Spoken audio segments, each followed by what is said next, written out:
अभी जो शिक्षा विभाग के में जो शिक्षा मंत्री हैं माननीय चंद्रशेखर बाबू जी, ये तो भयंकर निकल गए, बयानवीर निकल गए, बयानवीर हैं। मैं समझता हूँ ये शिक्षा मंत्री का पद इसे संभल नहीं रहा है।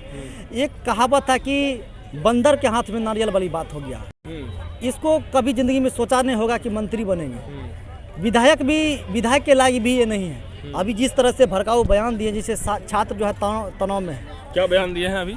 ये बोले हैं कि हम लोग देश व्यापी नोटिफिकेशन जारी करेंगे, यानी कि बिहार के छात्र को छोड़ करके हम देश से छात्र लाएंगे, देश के हर एक कोने से छात्र को यहाँ नौकरी देंगे।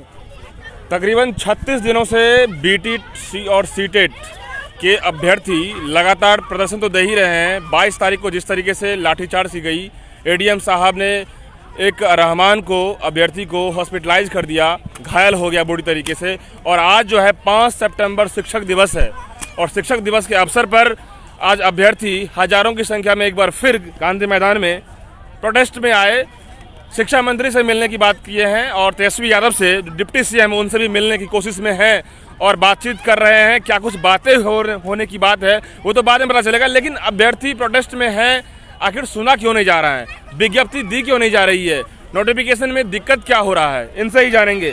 हमारे साथ अतुल हैं और भी अभ्यर्थी हैं, सबसे जानेंगे कि अतुल ये बताइए कि तेजस्वी यादव पहली कलम से दे रहे थे कि हम नौकरी देंगे और फिर आप लोग इतना टाइम लग रहा है, क्या मामला है? सर सीधे शब्दों में समझिए कि नेता लोग बयानवीर होते हैं, सिर्फ अपने बयानों के लिए जाने जाते हैं। और ये आप बोले कि पहली कैबिनेट में ये वादा किए थे, लेकिन आज 3 कैबिनेट गुजर चुका है, लेकिन 7वां साल का विज्ञप्ति नहीं आया है। ये वही तेजस्वी यादव हैं, ये वही पार्टी के लोग हैं।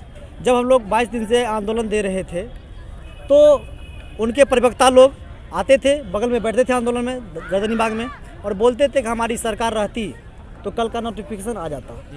और जब तेजस्वी यादव जी सत्ता में नहीं थे, विपक्ष की भूमिका निभा रहे थे, और सत्ता में आने से 4 दिन पहले उप मुख्यमंत्री जो बने, तो उनसे हम लोग की मुलाकात हुई थी उनके आवास पे।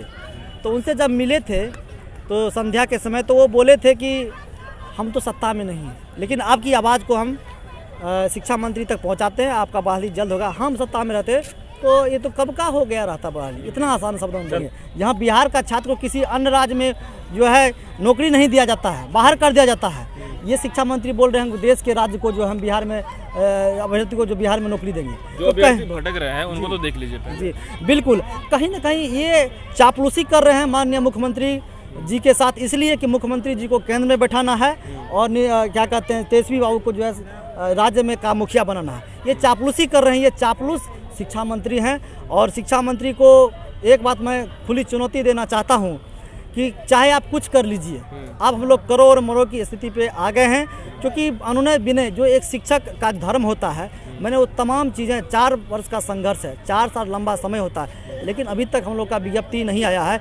हम लोग को लग रहा है कि ये जो 7वां चरण का बहाली प्रक्रिया है, ये चुनावी बलि चढ़ जाएगा। और जो कल का जो वक्तव्य आया है शिक्षा मंत्री का, हमको लगता है चुनावी बलि के साथ साथ जो है घुसखोरी के बलि भी चढ़ने जा रहा है हम लोग। बिल्कुल, चुनावी बलि के साथ साथ घुसखोरी का भी बलि चढ़ जाएगा। जिन्होंने ये शिक्षा मंत्री के जो बातें और बयान जो वीर हैं, ऐसे में बातें निकल के जाती है कि ये चुनावी जो तरीके सेक रहे हैं अपना, कहीं ना कहीं ये महंगा भी पड़ सकता है, क्योंकि अभ्यर्थी 1-2 अभ्यर्थी नहीं, लाखों अभ्यर्थी हैं, और अभ्यर्थी युवा हैं, और युवा की ताकत बहुत दूर तक जाती है।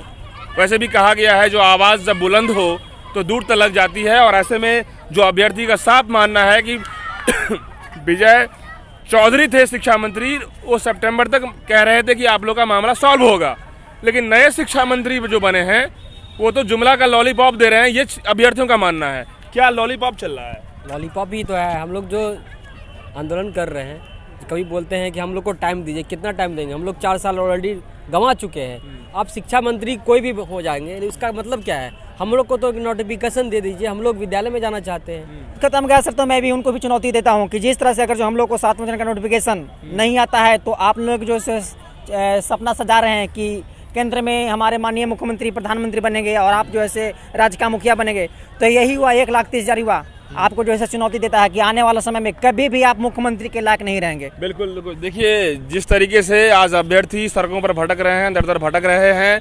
1,30,000 युवा की जो ताकत है, वो ताकत जो है वो अब ऐसा होगा जो कि सरकार को भी सत्ता से निकाल के फेंक देगा। और आने वाला चुनाव जो होगा वो युवाओं का ऐसा होगा कि सरकार जिस तरीके से मनमानी कर रही है और जो अपना कुर्सी के लिए रोटियां सेक रही है वो चलने वाला नहीं है। चूँकि युवा अब जाग गया है और बिहार के युवा में इतनी ताकत है, जितने भी युवा आज सड़कों पर भटक रहे हैं, यदि ठान लेंगे तो सरकार की सियासत को ज़मीन से लेकर के आसमान तक हिला के रख देंगे। और भी अपडेट्स के लिए देखते रहिए हमारा न्यूज़। धन्यवाद।